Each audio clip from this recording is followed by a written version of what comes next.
Halo guys, kembali lagi bersama saya CB, Cerita Berita.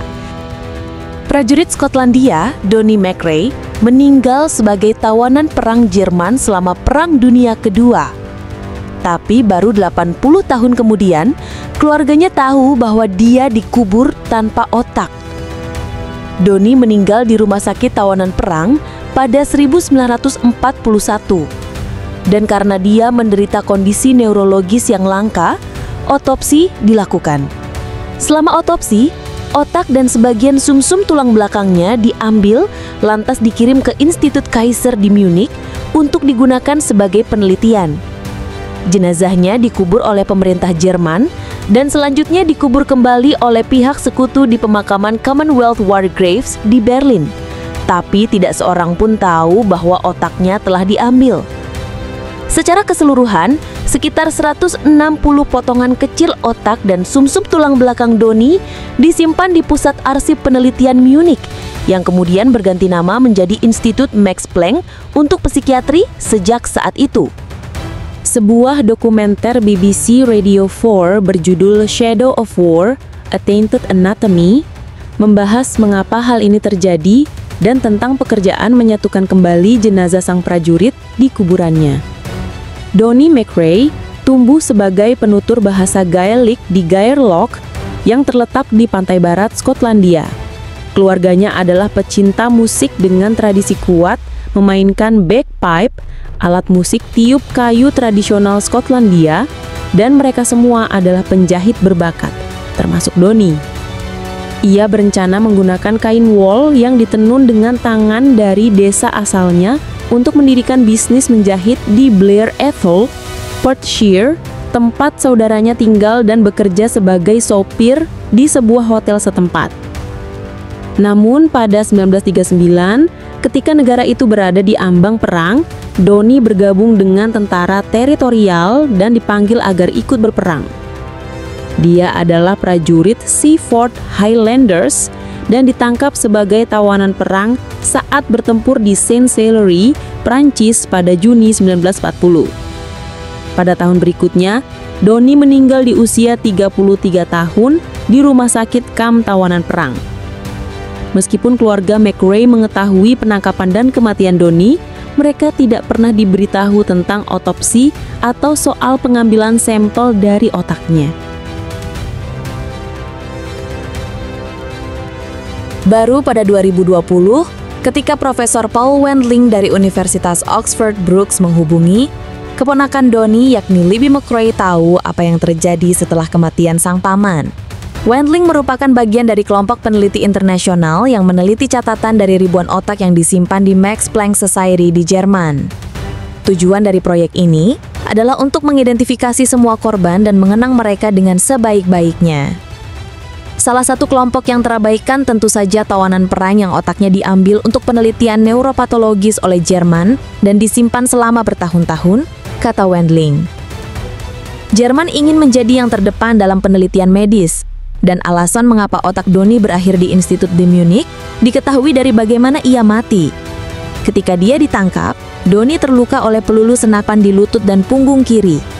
Meskipun lukanya sembuh, ia dirawat kembali di rumah sakit. Hanya saja kondisinya terus memburuk dalam beberapa bulan berikutnya. Mulanya penglihatan Donnie kabur, ujung jarinya kesemutan dan kesulitan berbicara. Kondisi ini dengan cepat menyebabkan kelumpuhan di kedua lengan dan ketidakmampuan berbicara. Beberapa hari sebelum kematiannya, dia tidak bisa bergerak. Donnie meninggal pada 6 Maret 1941 karena kondisi langka yang disebut kelumpuhan Landry atau di Inggris dikenal sebagai sindrom Guillain-Barré. Situasi ketika sistem kekebalan tubuh menyerang sistem saraf. Kondisi ini tidak biasanya fatal dan sebagai akibatnya dilakukan otopsi, termasuk pembedahan otak.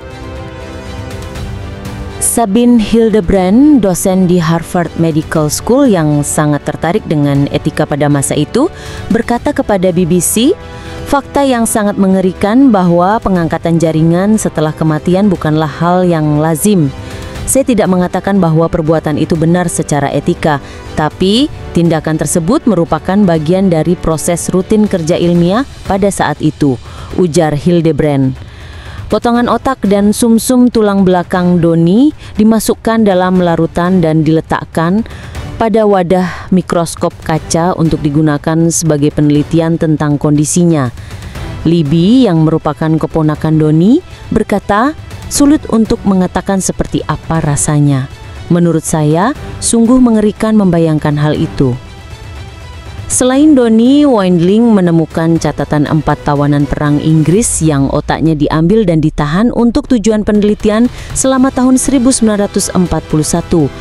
Mereka adalah Patrick O'Connell, Donald McPhail, Joseph Elston, dan William Lancaster. Sampai saat ini, tidak ada keluarga dari para tawanan itu tahu apa yang terjadi pada kerabat mereka.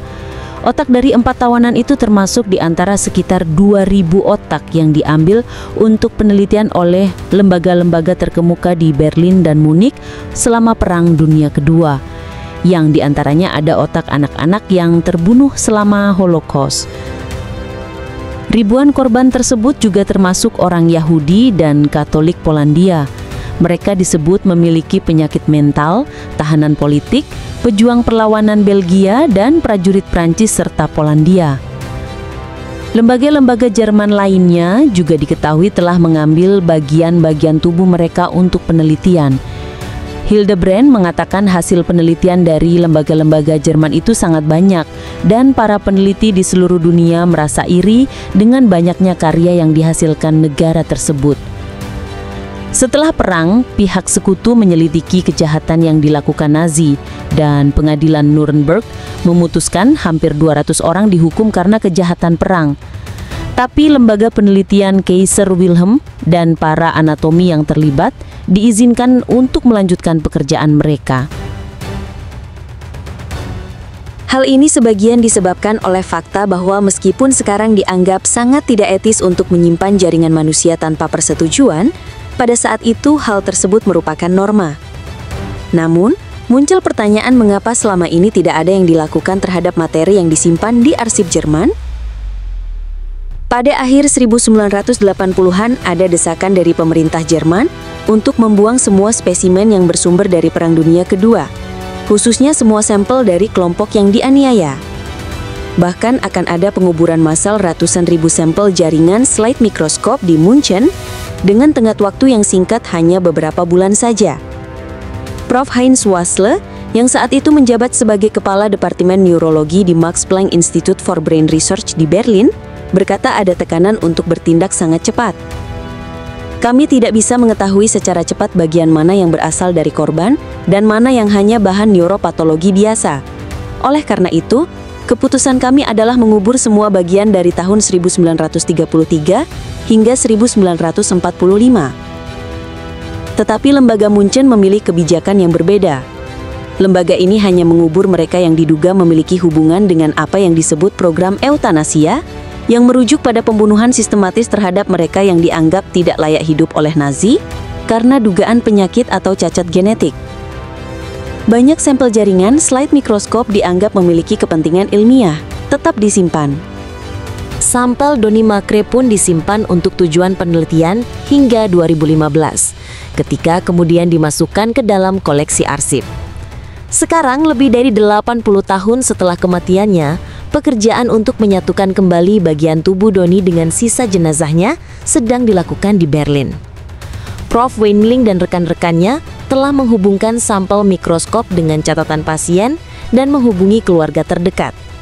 Komisi Makam Perang Persemakmuran baru-baru ini setuju untuk menerima sampel otak dan sumsum tulang belakang Doni dari Institut Max Planck serta menyatukannya kembali dengan jenazah yang telah dikubur di pemakaman mereka di Berlin.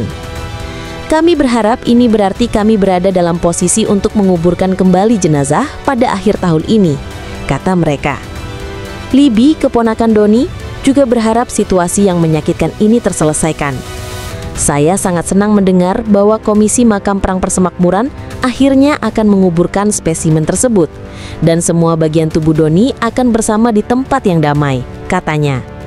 Keinginannya adalah melihat prasasti Gaelik baru di makam Doni di Berlin, yaitu Faudai Ansaugal Tihinggu Krih, Ahmarih Gaul Isceul Gubrah.